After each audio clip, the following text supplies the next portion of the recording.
اکفل لکم بالجنت، میں مصطفیٰ تم سے وعدہ کرتا ہوں کہ میں تمہیں اس کے بدلے میں جنت عطا فرماؤں۔ اب یہاں پر دو چیزیں سمجھنے کی ہیں۔ ایک بات کیا ہے کہ میرے مصطفیٰ بیٹھے مدینے میں ہیں اور جنت تقسیم کر رہے ہیں۔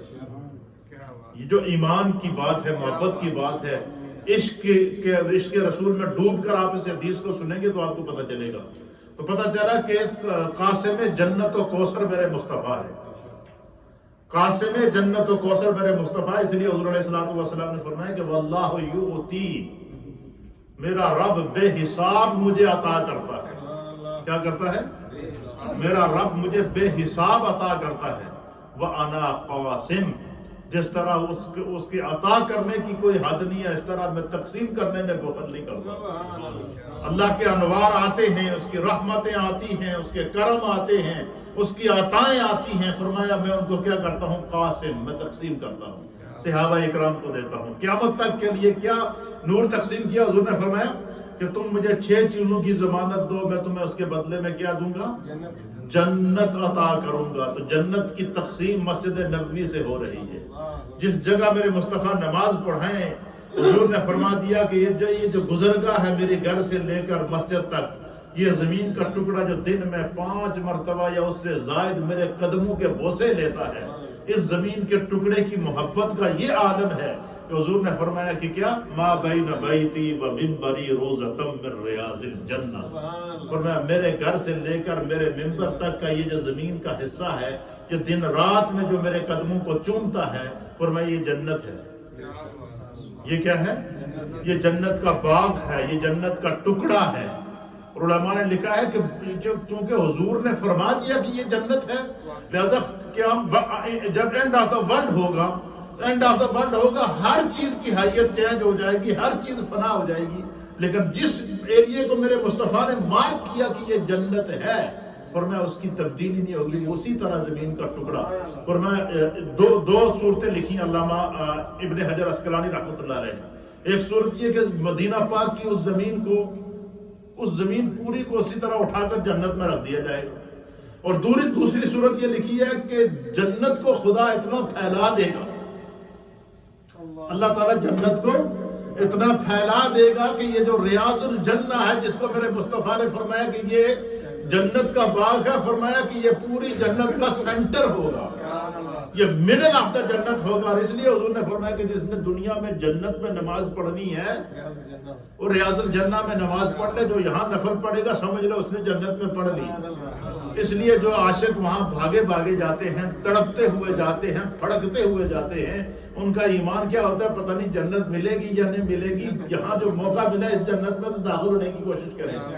اور ہمارا ایمان ہے جو اس جنت میں داخل ہو جائے گا وہ اس جنت سے بھی محروم نہیں رہے گا۔ اس لیے حضور نے فرمایا کہ تم مجھے 6 چیزوں کی ضمانت دو، میں مصطفیٰ تمہیں جنت کی ضمانت دیتا ہوں۔ اور 6 چیزیں کیا حضور نے فرمایا؟ ان میں سے پہلی چیز ہے الصلاۃ۔ پہلی چیز کیا ہے؟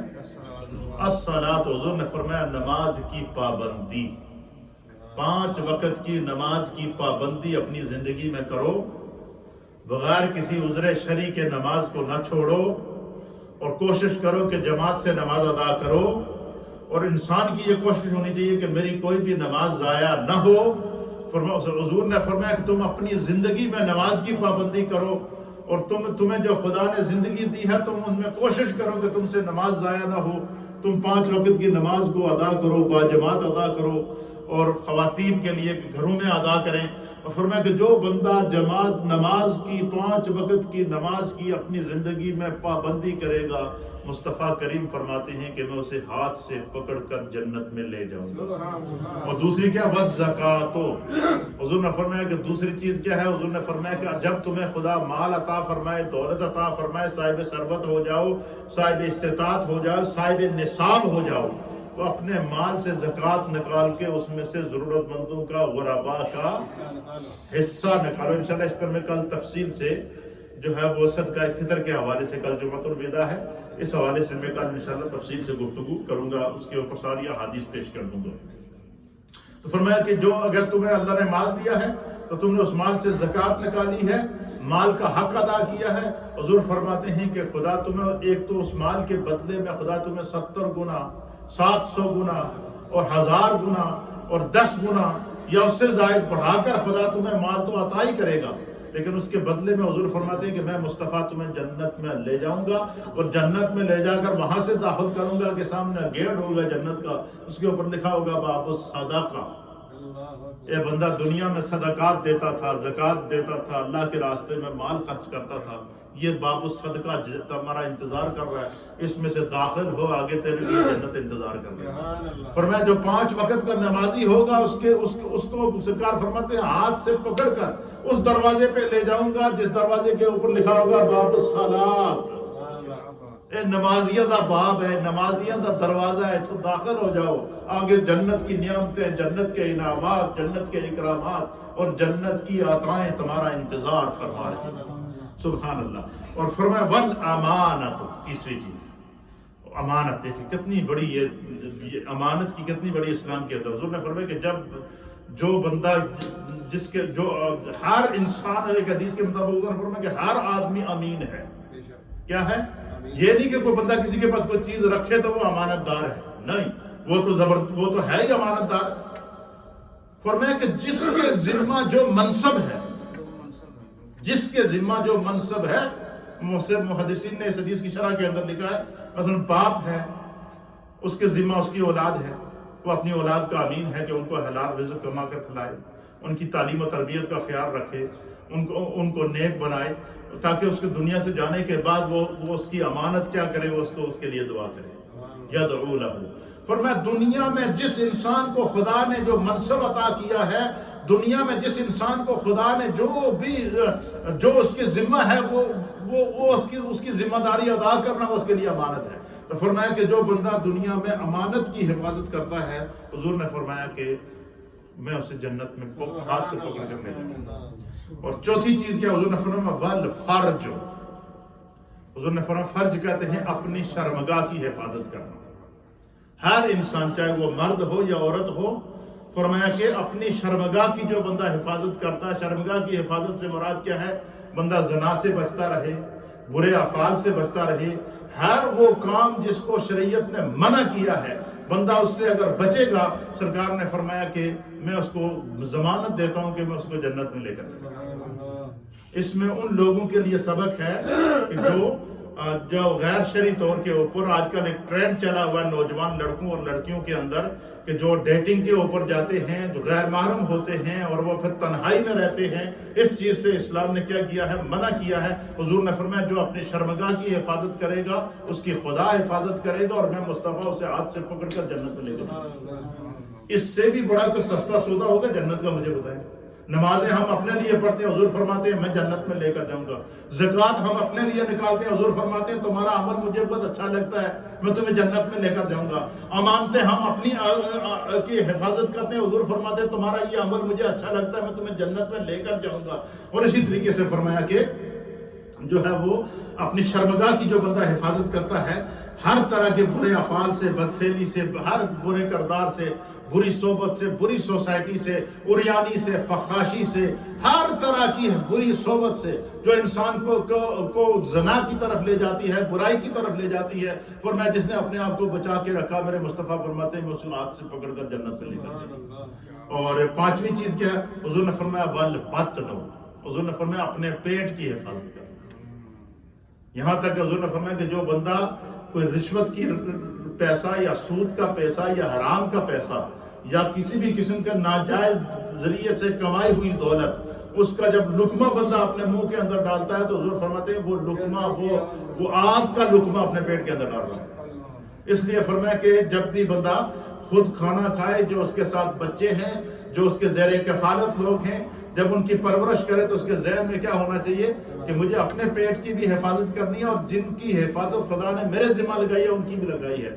فرمایا جو بندہ حرام سے بچتا ہے اور ناجائز اور چیزوں سے بچتا ہے، قبضہ شدہ چیزوں سے بچتا ہے، ظلم شدہ چیزوں سے، چھینی ہوئی چیزوں سے بچتا ہے، جس طرح کے لوگ ڈاکے مارتے ہیں، چوریاں کرتے ہیں اور مختلف قسم کے جو اسباب سے مال کو حاصل کرتے ہیں، وہ سمجھتے ہیں ہماری بڑی کامیابی ہے. اللہ کے حبیب نے فرمایا کہ جس نے اپنے پیٹ کی حفاظت کی، وہ حفاظت تو اپنے پیٹ کی کرے گا. حضور فرماتے ہیں میں مصطفیٰ سے ہاتھ سے پکڑ کر جنت میں لے جاؤں گا. اور چھٹی چیز کیا ہے؟ سرکار نے فرمایا واللسان. اپنی زبان کی حفاظت کرو۔ کیا فرمایا؟ زبان کی حفاظت کرو۔ یہ زبان ایسی چیز ہے کہ آپ دیکھیں کہ اللہ کے حبیب علیہ السلام جن کو رب کریم نے وجہ تخلیق کائنات بنایا۔ وجہ تخلیق کائنات کا مطلب ہے کہ کائنات کی ہر چیز اللہ نے مصطفیٰ کے صدقے پیدا کی تھی۔ اور حضور نبینا علیہ السلام کی شان یہ ہے کہ آپ سر کے بالوں سے لے کر پاؤں کے ناخن تک اور پاؤں کی تلیوں تک میرے مصطفیٰ کریم کا ایک ایک جسم کا جو عضو ہے وہ کیا ہے؟ وہ بے مثل و بے مثال ہے۔ وہ عظمتوں کے ان مقامات پر فائز ہے کہ جن تک ہماری سوچ بھی نہیں پہنچ سکتی۔ وہ رفعتوں کے ان مقام تک فائز ہے کہ ان تک نہیں پہنچ سکتی۔ حضور کی ہر صفت با کمال ہے، آپ کے جسم کا ہر عضو با کمال ہے، لیکن اللہ تعالیٰ نے میرے مصطفیٰ کریم کی جس صفت کو نام لے کر بیان کیا وہ کیا؟ اللہ فرماتا ہے کہ وَإِنَّكَ لَعَلَىٰ خُلُقٍ عَظِيمٍ، اے میرے محبوب ہے آپ کی ہر صفت سر سے کے بالوں سے لے کر پاؤں تک یہ تو ہے ہی با کمال، لیکن وَإِنَّكَ لَعَلَىٰ خُلُقٍ عَظِيمٍ، آپ کے جو خلق ہیں، آپ کے جو اخلاق ہیں، آپ کا جو بولنے کا طریقہ ہے، آپ کی مجلس میں جو بیٹھنے والے ہیں، فرمایا یہ اللہ تعالیٰ نے آپ کو خلق عظیم پر فائز کیا۔ ایک دوسری رب کریم میرے مصطفیٰ کی زبان کی گارنٹی کیا دے رہا ہے؟ حضور اللہ فرماتا ہے وَمَا يَنْطِقُ عَنِ الْهَوَىٰ إِنْ هُوَ إِلَّا وَحْيٌ يُوحَىٰ، قرآن کی آیت ہے سورہ نجم کے اندر اللہ فرماتا ہے کہ وَمَا يَنْطِقُ عَنِ الْهَوَىٰ، اے آپس میں باتیں کرنے والوں میرے مصطفیٰ کو اس طرح نہ سمجھو۔ فرمایا میرے مصطفیٰ اپنی زبان سے جو بھی بات نکالیں، چاہے وہ ارادتاً نکالیں یا غیر ارادی طور پر نکالیں، اور یا غصے میں نکالیں یا پیار سے نکالیں، فرمایا مصطفیٰ کی زبان سے نکلا ہوا جو بھی کلمہ ہے وہ اللہ کی طرف سے وہی ہوتا ہے۔ وہ اپنی زبان سے بولتے ہی نہیں، اپنی مرضی سے بولتے ہی نہیں ہے۔ تو اب مجھے بتائیں کہ یہاں حضور نے کیا فرمایا؟ واللسان، اپنی زبان کی حفاظت کرو، اس زبان سے غیبت نہ ہو، اس زبان سے چغلی نہ ہو، اس زبان سے حسد نہ ہو، اس زبان سے برائی نہ نکلے، اس زبان سے گناہ نہ نکلے، اس زبان سے گالن گلوچ نہ نکلے، اس زبان سے بد اخلاقی نہ نکلے۔ فرمایا تم اپنی زبان، اس لیے فرمایا کہ جو خاموش رہا اس نے نجات پائی، من سماتا نجا، جو اس نے خاموشی اختیار کی اس کو نجات مل گئی۔ کیوں؟ جتنا وہ خاموش رہے گا اتنی اس کی کیا ہوگی۔ تو یہ ہم نے اس حدیث کے اندر کتنا سبق سیکھے؟ 6 سبق سیکھے کہ ہمیں نماز کی حفاظت کرنی ہے، اس کے بدلے میں حضور کہتے ہیں کہ میں تمہیں جنت میں لے کر جاؤں گا۔ یاد رکھو 6 چیزیں تو کہ بولو نہیں۔ اور دوسرا کیا ہے؟ زکوٰۃ اگر ہم پر فرض ہے تو ہم نے ادا کرنی ہے، حضور نے فرمایا کہ میں تمہیں اس کے بدلے میں جنت دوں گا۔ اور تیسرا کیا ہے؟ حضور نے فرمایا امانت ہر چیز کی، تو ہماری زندگی خدا کی امانت ہے، زندگی کی حفاظت کرنی ہے۔ ہمارا عمل خدا کی امانت ہے، اس کی حفاظت کرنی ہے۔ ہمارا کردار خدا کی امانت ہے، اس کی حفاظت کرنی ہے۔ ہمارا منصب اور عہدہ خدا کی امانت ہے، اس کی حفاظت کرنی ہے۔ تو فرمایا کہ اور چوتھی چیز کیا ہے؟ اپنی شرمگاہ کی حفاظت کرنا، اور 5ویں چیز کیا ہے؟ اپنے پیٹ کی حفاظت کرنا، اور 6ٹھی چیز کیا ہے؟ اپنی زبان کی حفاظت کرنا۔